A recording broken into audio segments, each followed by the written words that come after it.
نحمده ونصلي على رسوله الكريم اما بعد فاعوذ بالله من الشيطان الرجيم بسم الله الرحمن الرحيم رب اشرح لي صدري ويسر لي امري واحلل عقدة من لساني يفقهوا قولي۔ پیج 62 پر غسل، وضو اور تیمم، غسل جنابت کا طریقہ۔ حضرت میمونہ رضی اللہ عنہا بیان کرتی ہیں کہ رسول اللہ صلی اللہ علیہ وسلم نے غسل کا ارادہ فرمایا تو سب سے پہلے دونوں ہاتھ دھوئے۔ یہ غسل جنابت یعنی ناپاک جب انسان ہو جائے تو اس کے بعد پاک ہونے کے لیے جو غسل کرنا ہے اس کا طریقہ۔ تو آپ صلی اللہ علیہ وسلم نے سب سے پہلے اپنے ہاتھ دھوئے۔ ہاتھ کیوں دھوئے؟ کیونکہ باقی کام سب ہاتھوں سے ہی کرتا ہے انسان، تو اگر صفائی کرنے والے ٹول صاف نہیں تو صفائی کہاں ہوگی۔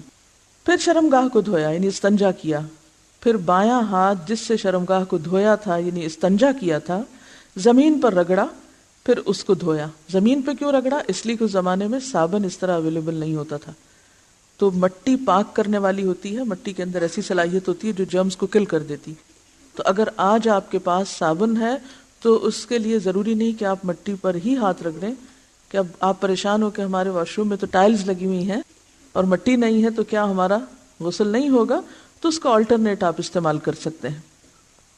پھر کلی کی اور ناک میں پانی ڈالا، پھر چہرہ دھویا، پھر کوہنیوں تک ہاتھ دھوئے، پھر سر پہ پانی ڈالا اور بالوں کی جڑوں تک پانی پہنچایا۔ یعنی صرف پانی ڈالا ہی نہیں بلکہ مل کے سر کو بالوں کے جڑ یعنی جہاں سے بال اگتے ہیں اس سارے حصے کو خوب تر کیا۔ 3 بار سر پر پانی ڈالا، پھر تمام بدن پر پانی ڈالا، یعنی پہلے سر پہ 3 بار ڈال کے اس کو سارا دھو ڈالا، پھر پورے جسم پر پانی ڈالا، پھر جہاں آپ نے غسل کیا تھا اس جگہ سے ہٹ کر پاؤں دھوئے۔ تو اس کا مطلب ہے کہ باقی وضو آپ نے شروع میں کر لیا اور پاؤں دھونے کا عمل بالکل آخر میں کیا۔ حافظ ابن حجر رحمۃ اللہ علیہ فرماتے ہیں کسی حدیث میں غسل جنابت کا وضو کرتے وقت سر کے مسے کا ذکر نہیں۔ کیوں؟ اس لیے کہ سر دھو جو لیا جاتا ہے۔ حضرت عائشہ رضی اللہ عنہا اور حضرت عبداللہ بن عمر رسول اللہ صلی اللہ علیہ وسلم کے غسل جنابت میں وضو کا ذکر کرتے ہوئے فرماتے ہیں کہ آپ نے سر کا مسح نہیں کیا بلکہ اس پر پانی ڈالا۔ امام نسائی نے اس حدیث پر یہ باب باندھا ہے جنابت کے وضو میں سر کے مسح کو ترک کرنا۔ امام ابو داؤد فرماتے ہیں میں نے امام احمد سے سوال کیا کہ جنبی جب غسل سے قبل وضو کرے تو کیا سر کا مسح بھی کرے؟ جنبی یعنی جس کو حالت جنابت لاحق ہوئی ہے، ناپاک ہے، جب غسل سے قبل وضو کرے تو کیا سر کا بھی مسح کرے؟ آپ نے فرمایا وہ مسح کس لیے کرے؟ جبکہ وہ اپنے سر پر پانی ڈالے گا۔ حضرت عائشہ رضی اللہ تعالی عنہا نے کہا میں اور رسول اللہ صلی اللہ علیہ وسلم ایک برتن سے نہاتے اور دونوں اس سے چلو بھر بھر کر لیتے تھے۔ یعنی آج کے دور میں تو آپ کے پاس مگ ہیں اور بہت سی سہولتیں ہیں، تو اس دور میں چلو سے پانی لے کر اپنے اوپر ڈال لیتے تھے۔ اس سے کیا پتہ چلتا ہے کہ اللہ نے انسان کو عقل دی ہے، انسان تدبیر کرے۔ اب آپ کو مثلا نہانے کی ضرورت ہے، آپ واش روم میں گئے ہیں، کہیں مسافر ہیں، وہاں صرف پانی کی بالٹی تو ہے لیکن پانی نکالنے والی کوئی چیز نہیں، تو آپ روتے ہوئے باہر آ جائیں کہ میں تو آج غسل ہی نہیں کر سکتی کیونکہ مگا ہی نہیں ہے۔ تو آپ صلی اللہ علیہ وسلم کا طریقہ دیکھیے کہ چلو بھر کے ایک ہاتھ سے یا لب بھر کے 2 ہاتھوں سے ڈال کے غسل کر لیتے۔ غسل پردے میں کرنا چاہیے۔ کیا وضو کے لیے مسح ضروری ہے؟ ضروری؟ کتنا ضروری ہے؟ کیا غسل میں وضو ضروری ہے؟ آپ نے فرمایا کہ وضو کے لیے مسح ضروری ہے بلکہ فرض ہے۔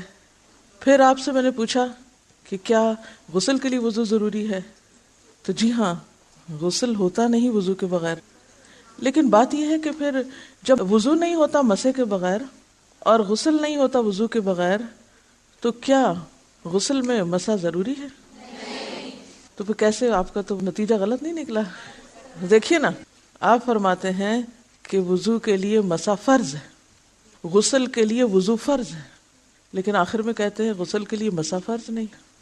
جی ہاں، کیونکہ آپ صلی اللہ علیہ وسلم نے ایسا نہیں کیا۔ سب سے پہلی بات تو یہ جو آپ سے طریقہ منقول ہے اس میں ایسا نہیں ہے، اور دوسری بات یہ ہے کہ انڈرسٹوڈ بات ہے کہ جب سر پہ پانی پڑ گیا تو پھر مسے کی کیا ضرورت ہے. تو اس سے پتہ چلتا ہے کہ ہمارا دین جو ہے وہ بہت لاجیکل ہے، اس میں بے وجہ تکلیف نہیں دی گئی. ایسا بھی نہیں ہے کہ آپ لوگوں کو روکنا شروع کر دے اور آپ فتویٰ دینا شروع کر دے کہ آپ غسل جنابت میں مسا نہ کرنا. اس طرح نہیں بات ہوتی. وہ تو ایک سیکوینس میں ایک چیز چلتی ہے تو وہ اٹس انڈرسٹوڈ. لیکن ایسے ایشوز کو الگ لے کے ان کو ہوا دینا اور لوگوں کے اوپر زندگی مشکل کرنا، ان کو بات سمجھ نہیں آتی، پھر وہ کہتے ہیں یہ ایک نیا دین بن گیا. تو اس طریقے سے پرہیز کرنا ہے آپ کو.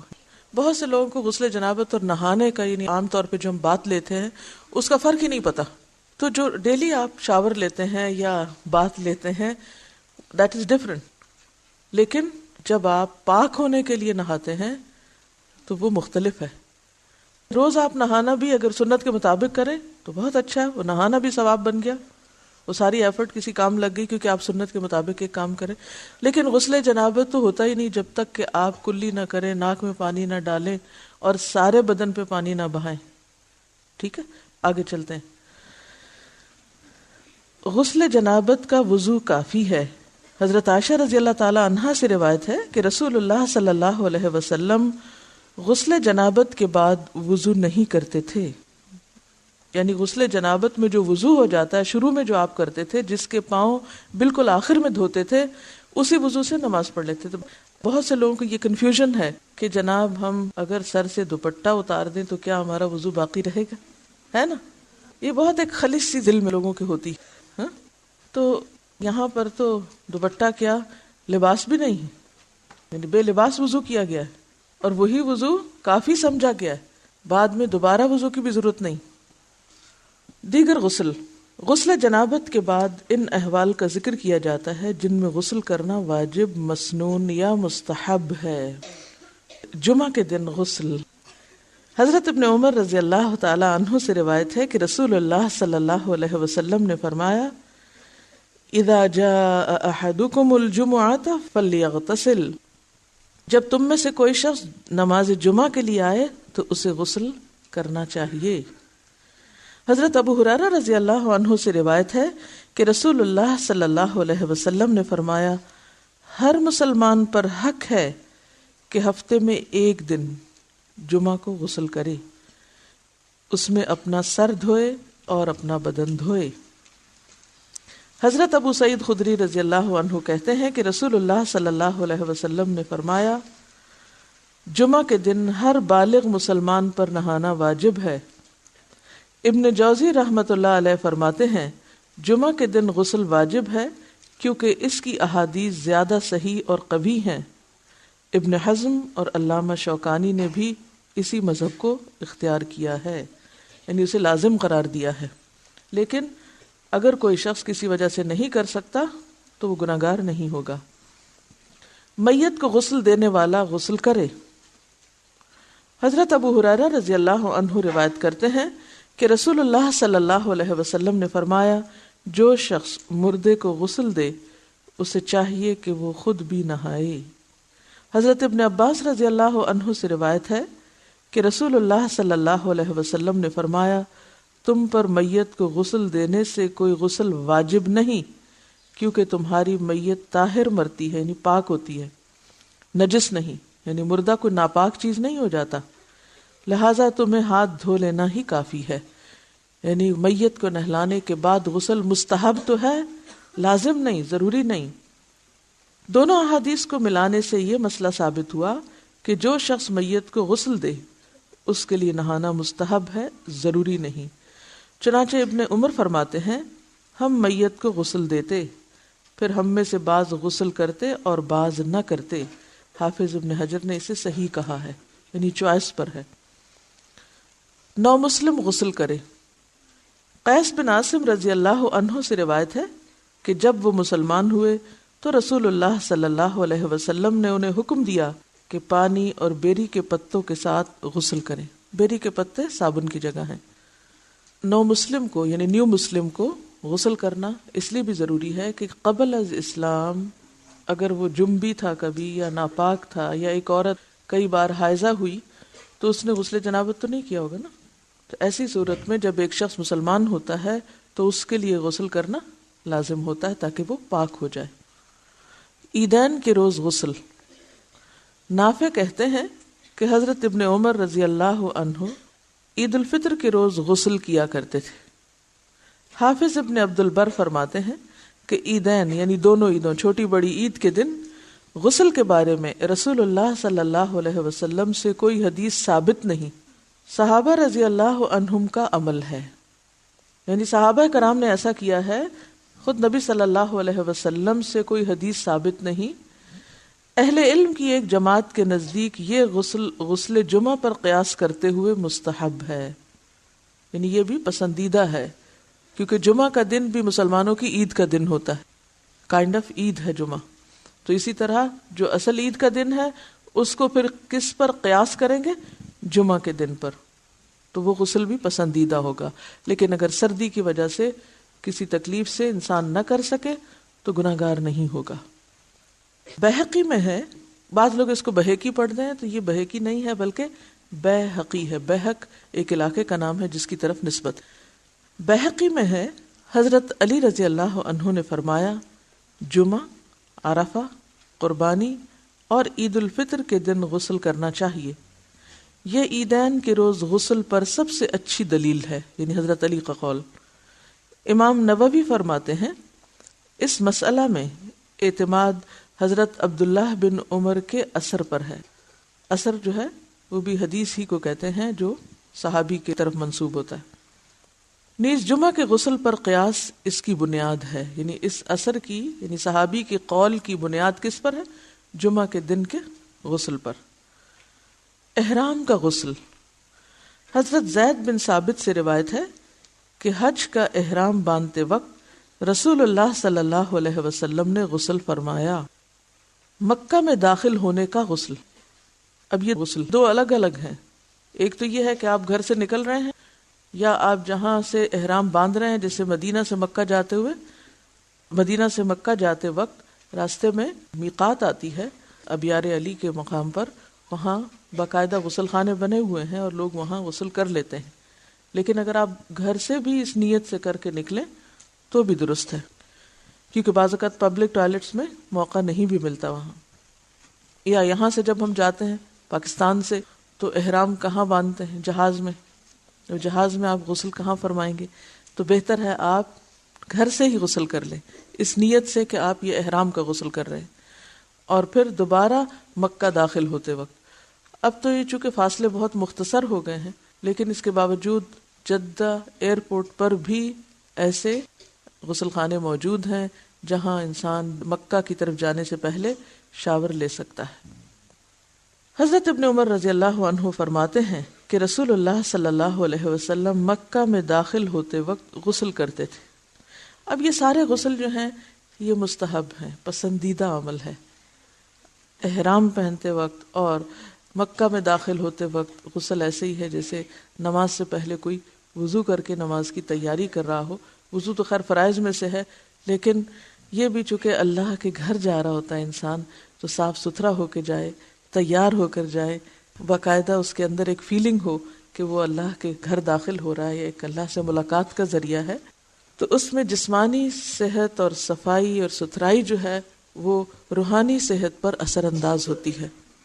تو یہ سارا جو غسل کا جتنا بھی بیان تھا، اس میں ایک بات بہت اچھی طرح واضح ہو گئی کہ فرض کے درجے کا غسل جو ہے وہ ناپاکی سے پاک ہونے کا ہی ہے، اور بس باقی جو غسل ہیں وہ مستحب میں ہے، مستحبات میں سے ہیں، جن میں سے سب سے اہم غسل جمعے کا غسل ہے، جس کو بعض علماء واجب کے درجے پر رکھتے ہیں۔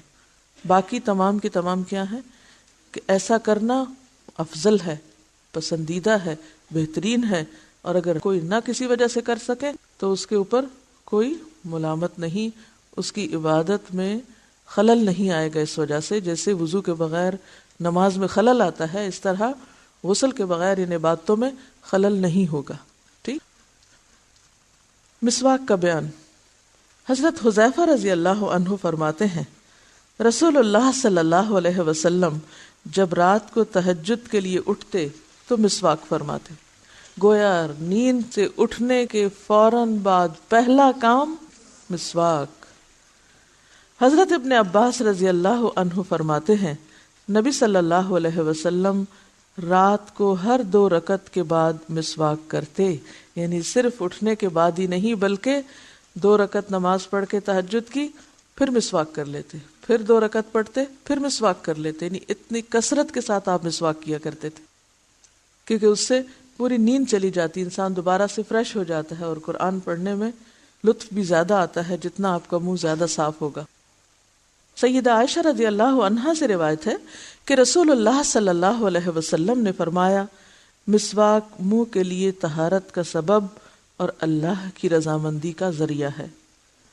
سیدہ ام سلمہ رضی اللہ عنہا سے روایت ہے کہ رسول اللہ صلی اللہ علیہ وسلم نے فرمایا، جب بھی میرے پاس جبریل آتے تو مجھے مسواک کرنے کا حکم دیا کرتے تھے۔ مجھے خطرہ لاحق ہوا کہ میں اپنے منہ کی اگلی جانب نہ چھیل لوں، یعنی اس کثرت سے آپ مسواک کرتے تھے اور جبریل بھی آپ کو مسواک کرنے کا کہتے کہ مجھے یوں ڈر لگتا کہ جیسے اگلا حصہ چھل جائے گا۔ حضرت ابو ہریرہ رضی اللہ عنہ سے روایت ہے کہ رسول اللہ صلی اللہ علیہ وسلم نے فرمایا، اگر میں اپنی امت کے لیے مشکل نہ جانتا تو اپنی امت کو عشاء کی نماز میں تاخیر کرنے اور ہر نماز سے پہلے مسواک کرنے کا حکم دیتا۔ تو اس سے بھی یہ بات پتہ چلتی ہے کہ مسواک کی جہاں بہت تاکید ہے وہاں مسواک کرنا پھر ایک مستحب عمل ہے، فرض یا واجب کے درجے میں نہیں ہے، اگرچہ تاکید بہت ہے۔ اور کیوں نہیں اس کو فرض قرار دیا گیا؟ کہ لوگوں کے لیے مشقت ہو جاتی، ہر جگہ انہیں اپنے ساتھ مسواک رکھنا پڑتا، اور اگر نہ ہوتا تو پھر ان کے لیے عبادت مشکل ہو جاتی۔ لیکن بہت ساری چیزیں ایسی ہیں زندگی میں، صرف مسواک ہی کی بات نہیں، کہ ان کے اوپر شوق بھی دلایا گیا، آپ صلی اللہ علیہ وسلم کا طرز عمل بھی ہمیں پتہ چلتا ہے اور بار بار کی تاکید بھی پتہ چلتی ہے، لیکن اس کے باوجود ہم پہ لازم نہیں کیا گیا۔ ایسے میں ہمیں کیا کرنا چاہیے کہ حد الوسع جتنا بھی ممکن ہو ان چیزوں کو اپنی عادت بنا لیں۔ آپ میں سے کتنے لوگ لکڑی والی مسواک کرتے ہیں؟ آپ دیکھیے کہ جہاں یہ ایک سنت ہے وہاں اورل ہائیجین کا بہترین ذریعہ ہے۔ کوئی ربڑ، پلاسٹک کا ٹوتھ پیسٹ، کوئی ماؤتھ واش، کوئی دوسری چیز دنیا کی اس کی جگہ ہے ہی نہیں۔ ایک بہت ہی نیچرل انداز ہے منہ کو صاف کرنے کا، اور آپ دیکھیں گے کہ اگر آپ واقعی اس کو روٹین میں کرتے ہیں تو جو آپ کا ڈینٹل ڈکے ہے اس کو آپ پریونٹ کر سکتے ہیں، جو کہ کسی بھی ٹوتھ پیسٹ سے نہیں ہو سکتا، کیونکہ ہر ٹوتھ پیسٹ میں کسی نہ کسی طرح کی شوگر، کسی نہ کسی طرح کے کچھ ایسے کیمیکلز شامل کیے ہوتے ہیں، پریزرویٹیوز وغیرہ، اس کو پریزرو کرنے کے لیے، جبکہ لکڑی کو پریزرو کرنے کے لیے کوئی ایسی ضرورت نہیں ہوتی۔ تو جو فائدے مسواک کے ہیں وہ کسی برش اور ٹوتھ برش اور ماؤتھ واش کے نہیں ہیں، یا ٹنگ کلینر کے نہیں ہیں، کیونکہ آپ دیکھیں کہ جو عام ٹوتھ برش ہوتا ہے وہ اس سے ٹنگ نہیں کلین کر سکتے، آپ کو پھر ٹنگ کلینر الگ لینا ہے، پھر منہ کی خوشبو کے لیے ایک الگ چیز استعمال کرنا ہے، تو اس میں وقت کا کتنا ضیاع ہے، مال کا کتنا ضیاع ہے۔ ایک لکڑی کی سٹک پہ آپ کا کیا لگے گا؟ اس کا یہ مطلب نہیں کہ آپ ٹوتھ پیسٹ نہ کریں، وہ بھی آپ ایٹ ٹائمز کر لیں، لیکن اس کی عادت ضرور ڈال لیں، اور عادت ڈالنے میں صرف صحت کے فائدے کو سامنے رکھتے ہوئے نہیں بلکہ سنت کو سامنے رکھتے ہوئے، کیونکہ مسواک کے ساتھ جو نماز پڑھی جاتی ہے اس کا 70 گنا اجر بڑھ جاتا ہے بغیر اس کے جو مسواک کے بغیر پڑھی جاتی۔ اچھا، اب آپ دیکھیے کہ بات ہے عادت کی، بات ہے استعمال کے طریقے کی، کیونکہ میں نے بہت غور کیا کہ لوگ ایسا کیوں نہیں کر پاتے، تو اس کی ایک بڑی اہم وجہ یہ ہے کہ لوگوں کو استعمال کرنا نہیں آتا، یہ بہت بڑی رکاوٹ ہے، یا پھر یہ کہ اس کی اویلیبلٹی نہیں ہوتی۔ نمبر 2، دل بھی چاہتا ہے، نیت ہے، ارادہ ہے، لیکن ملتا نہیں، یا یہ نہیں پتا ہوتا کہ کون سا مسواک کیا فائدہ رکھتا ہے اور کون سا ہمیں سوٹ کرتا ہے، جو ہم آسانی کے ساتھ کر سکتے ہیں۔ تو اس میں 2-3 کام ہمیں کرنے ہیں پریکٹیکلی۔ ایک تو یہ ہے کہ بالکل کوئی جھجک نہیں، کوئی شرم نہیں، کچھ نہیں، مسواک کرنے کا طریقہ سیکھنا ہے، کیونکہ بعض مسواک آسان ہوتے ہیں استعمال کرنے، جن میں زیتون کا یا نیم کا جو مسواک ہوتا ہے اٹس ویری ایزی، بہت جلدی اس کا آگے وہ برش بن جاتا ہے اور انسان بہت آسانی سے کرتا ہے۔ اسی طرح عام طور پہ جو پیلو کا مسواک ہے وہ بھی بہت فائدہ مند چیز ہے۔ نبی صلی اللہ علیہ وسلم حلق تک مسواک کیا کرتے تھے، کہ ساری جو آپ کی علائشیں ہیں وہ آپ کی زبان یا ٹنگ کے پچھلے حصے پہ چلی جاتی ہیں، وہاں جم جاتی، تو جب آپ اس کو کلین کر دیتے ہیں تو آپ معدے کی بہت ساری امراض سے خود بخود نجات پا جاتے ہیں۔ اور حضرت عائشہ فرماتی ہے کہ آپ صلی اللہ علیہ وسلم جب مسواک کرتے تھے تو کی آواز آتی تھی، یعنی وہ اتنا آگے تک کرتے تھے کہ جیسے تھرو اپ کرنے لگے ہوں۔ اور آپ کو پتا ہے میں سب سے ہارڈسٹ مسواک یوز کرتی ہوں، اور وہ تمبر کی مسواک ہے۔ میں مری سے یا ابٹاباد سے خاص طور پر منگواتی ہوں، جو بھی کوئی وہاں سے آنے والا ہو تو میری ریکویسٹ ہوتی ہے۔ ابھی پچھلے دنوں میں کینیڈا گئی تھی، میں نے کینیڈا تک وہی مسواک منگائی کیونکہ مجھے اس کے علاوہ کسی اور میں لطف ہی نہیں آتا۔ وہ سب سے سخت مسواک ہے اور آخر تک وہ کڑوی رہتی ہے۔ بعض مسواک ہوتے ہیں نا شروع میں وہ نر ہوتے ہیں اور پھر اس کے بعد ختم ہو جاتے ہیں، لیکن جب سے میں نے وہ شروع کیا الحمدللہ دانتوں کو کوئی تکلیف نہیں ہوئی، کہ ہوتا ہے نا کہ کوئی درد یا کسی قسم کی کوئی کھچاؤ یا کچھ، الحمدللہ، حالانکہ اس سے پہلے کچھ نہ کچھ سلسلہ چلتا ہی رہتا تھا۔ سب سے پہلے نرم ترین مسواک اگر آپ شروع کریں گے تو آپ کے لیے بہت آسانی ہوگی اور آپ کو عادت پڑ جائے گی۔ ونس آپ یوز ٹو ہو جائیں گے تو پھر کسی بھی قسم کا مسواک آپ یوز کر سکیں گے۔ سب سے نرم اور سب سے آسان اور سب سے زیادہ جس کا آگے برش بن جاتا ہے زیتون کا مسواک ہے، اور اس میں یہ ہے کہ اگر آپ اس کو تھوڑا سا بھی بھگو دیں پیچھے سے، سامنے سے نہیں پیچھے سے، تو وہ چونکہ درخت کا حصہ ہے تو فوراً آگے تک اپنا اثر پہنچا دیتا ہے۔ اس کو اتنا زیادہ دیر نہیں آپ بھگوئیں کہ جس سے یہ بالکل ہی گل کے اتر جائے یا ٹوٹنے لگے، کیونکہ اگر آپ زیادہ بھگوئیں گے تو آپ کرنے لگیں گے اور یہ آپ کے ہاتھ میں ٹوٹنے لگ جائے گا مسواک۔ اور آپ یہ بھی کر سکتے ہیں کہ آپ اس کو تھوڑی دیر اگر اگلی سائڈ بھی 5 منٹ صرف بھگو دیں تو اس کے بعد آپ دانت سے چبانا شروع کریں۔ جب آپ چبانے لگیں گے تو اس سے آپ کے ویسے بھی دانتوں کی جو ہڈی ہے وہ مضبوط ہوگی، اور چباتے ہوئے آپ اگر یہ باہر کا چھلکا جو ہے اس کو تھوڑا سا دانت سے ہی چھیل دیں، چھری سے کسی اور چیز سے اس کو نہ چھیلیں کیونکہ یہ ویسے ہی بہت نرم ہے۔ اور اس کے بعد آپ اس کو دائیں بائیں کرنا شروع کریں، اور تھوڑی دیر کے بعد جب یہ نرم ہو جائے تو پھر نرم حصہ جو بالکل بالوں کی طرح نرم ہو جاتا ہے پھر اس کو آپ زبان پر استعمال کرنا شروع کریں۔ انشاءاللہ ایک دفعہ سلسلہ شروع ہو گیا تو پھر آپ اس کو چھوڑ نہیں پائیں گے، یعنی جو آپ کو طہارت و نظافت کا احساس ہوگا مسواک کے بعد وہ کسی بھی اور چیز کے ساتھ ہوتا ہی نہیں۔ اس وقت جو مجھے آپ سے مطلوب ہے وہ یہ کہ اپنے اوپر اس سنت کو لازم کر لیں، اور اس کورس میں جو تربیتی کورس ہے فوکسڈ رہیے کہ جو اس کورس کا مقصد ہے وہ پورا ہو۔ اس کورس کا مقصد یہ ہے کہ جن سنتوں سے ہم اب تک اعراض برتے ہوئے ہیں ان سنتوں کو اپنی عملی زندگی میں داخل کر لیں، کیونکہ یہ صرف علم کی کلاس نہیں ہے۔ اس میں کیا ہے، جو ہم نہیں کر رہے وہ کرتے چلے جانا ہے، جو لکھا ہوا ہے سیدھا سیدھا۔ مسواک کی عادت ڈال لیں تو انشاءاللہ العزیز آپ واقعی دنیا کے اعتبار سے بھی فائدے دیکھیں گے، اور دوسرا یہ کہ آپ کی نماز میں خشوع اور پھر اطمینان قلب ہے وہ بھی انشاءاللہ نصیب ہوگا، اور سب سے بڑا فائدہ کہ سنت پر عمل کا اجر ملے گا۔ وضو کا بیان۔ نیند سے جاگ کر پہلے ہاتھ دھوئیں۔ صبح جب پہلے آپ واش روم میں پہنچے تو ہاتھ دھوئیں۔ حضرت ابو ہریرہ رضی اللہ عنہ سے روایت ہے کہ رسول اللہ صلی اللہ علیہ وسلم نے فرمایا وَإِذَا اسْتَيْقَظَ أَحَدُكُم مِّن نَّوْمِهِ فَلْيَغْسِلْ يَدَهُ قَبْلَ أَن يُدْخِلَهَا فِي وَضُوئِهِ فَإِنَّ أَحَدَكُمْ لَا يَدْرِي أَيْنَ بَاتَتْ يَدُهُ۔ جب تم نیند سے جاگو تو اپنا ہاتھ پانی کے برتن میں نہ ڈالو جب تک کہ اس کو 3 بار نہ دھو لو، کیونکہ تم نہیں جانتے کہ اس ہاتھ نے رات کہاں گزاری ہے۔ مطلب یہ ہے کہ نیند سے جاگ کر ہاتھ پہنچوں تک 3 بار دھو کر پھر انہیں پانی کے برتن میں ڈالنا چاہیے۔ ہو سکتا ہے رات کو ہاتھ بدن کے کسی حصے کو لگ کر پلید ہو گئے ہوں۔ اب تو خیر ٹیپ کا طریقہ ہے، لیکن اس سے پہلے لوگوں کے پاس مگ بھی نہیں ہوتے تھے اور لوٹوں کا بھی اس طرح رواج نہیں تھا، تو عموماً کیا ہوتا تھا برتن کے اندر سے، جیسے اب بھی دیہات میں بعض اوقات برتن کے اندر سے ہاتھ ڈال کے لب سے پانی ڈال کے وضو کیا جاتا ہے۔ نیند سے جاگ کر 3 بار ناک جھاڑیں۔ اب یہ بھی سنت ہے، بعض لوگ کو دیکھا گیا وہ صرف پانی ڈال لیتے ہیں تو جھاڑتے نہیں ناک کو۔ سیدنا ابو ہریرہ رضی اللہ عنہ روایت کرتے ہیں کہ رسول اللہ صلی اللہ علیہ وسلم نے فرمایا جب تم نیند سے بیدار ہو پھر وضو کا ارادہ کرو تو پانی چڑھا کر 3 بار ناک جھاڑو، کیونکہ شیطان ناک کے بانسے میں رات گزارتا ہے۔ سونے والے کے ناک کے بانسے میں شیطان کی رات گزارنے کی اصلیت اور حقیقت اللہ ہی بہتر جانتا ہے۔ ہمارا فرض ایمان لانا ہے کہ واقعی شیطان رات گزارتا ہے، اور اگر دیکھا جائے تو ساری غلاظتیں جو ہیں ہوا کی یا پولوشن کی وہ سانس لیتے وقت ناک میں ہی جمع ہوتی، تو اگر آپ ناک جھاڑیں گے تو وہ سب کچھ صاف ہو جائے گا۔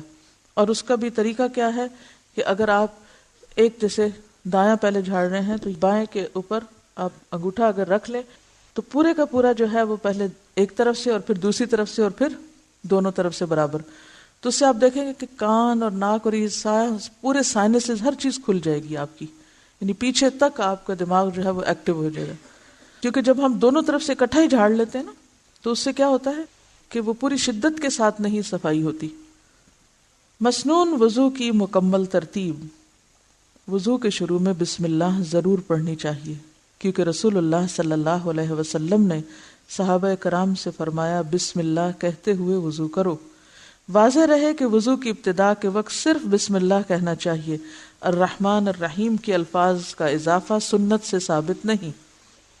نبی صلی اللہ علیہ وسلم نے فرمایا جو شخص وضو کے شروع میں اللہ کا نام نہیں لیتا اس کا وضو نہیں. رسول اللہ صلی اللہ علیہ وسلم جوتی پہننے، کنگھی کرنے، طہارت کرنے اور غرض تمام کاموں میں دائیں طرف سے شروع کرنا پسند فرماتے. یہ عادت بھی ہمیں ڈالنی ہے. کیا؟ ہر کام دائیں جانب سے. پھر دونوں ہاتھ پونچھوں تک 3 بار دھوئیں. ہاتھوں کو دھوتے وقت ہاتھوں کی انگلیوں کے درمیان خلال کریں، یعنی صرف اوپر سے نہیں دھوئیں بلکہ اندر کے حصوں کو بھی گیلا کریں، انگلیوں میں انگلی ڈال کے. پھر ایک چلو لے کر آدھے سے کلی کریں اور آدھا ناک میں ڈالیں اور ناک کو بائیں ہاتھ سے جھاڑیں. یہ عمل 3 دفعہ کریں. پھر 3 بار منہ دھوئیں یعنی چہرہ.